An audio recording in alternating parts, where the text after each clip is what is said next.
حبايبي، كيفكن؟ شو اخباركن؟ ان شاء الله تكونوا بخير يا رب.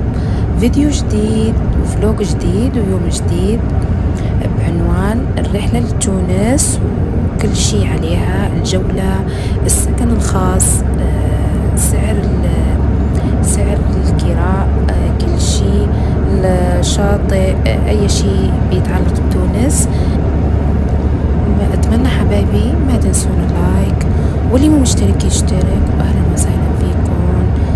يلا بينا نشاهد الفيديو مع بعض. هون كان الطريق لتونس واليوم كان كتير مغيم وممطر، والجو كان كتير برد. بصراحة كان جميل جدا فوق ما تتصورون. عجبتني الأشجار معها نزول المطر. راح تشاهدون كلياتها. يلا بينا.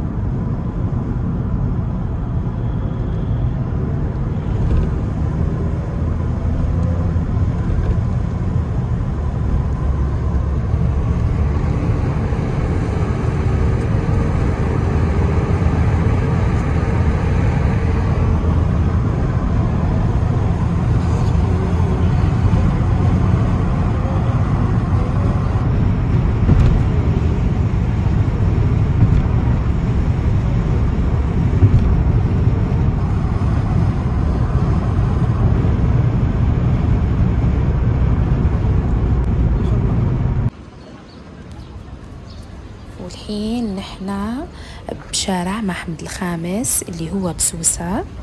فهذا كتير بيجونا السياح الزوار، بيمشون على هذا الشاطئ، بيصورون، بيطلعون، يعملون كتير نزهات. يعني مكان كتير حلو.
وهذا يا حبايبي السكن الخاص بالكرام. سكن قريب للبحر وقريب للمصحة للعلاج وقريب لكل شي، يعني سكن مكانه كتير حلو، بس المشكلة انه سعره كتير قوي، يعني 90 دينار تونسي. فهاد يعني ما بيساعد الناس اللي يعني ظروفهم المادية قليلة هيك، أو اللي مو يعني عندهم مبالغ كبيرة مشان يظلون يوافقون ما بين السكن وما بين الأكل وما بين السياحة. فمن الأحسن الواحد لما بده ياخد سكن صغير هيك ومنه كبير، مشان ما يكون سعره كتير قوي. فبيساوي بالجزائري تقريبا 600 ألف دينار جزائري، وبالتونسي 90 دينار تونسي، يعني مبلغ كتير خيالي.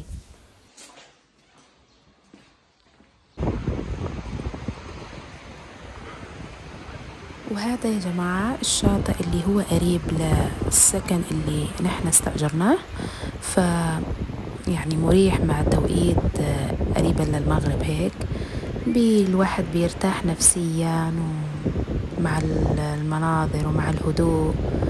فنتمنى انه عجبكم الفيديو يا جماعة، واللي مو مشترك يشترك، وفضلا منكم لا تنسوا اللايك، لانه اللايك كتير قليل عندي. يلا بينا حبايبي، بقلكم مع السلامة إلى فيديو قادم إن شاء الله. مع السلامة.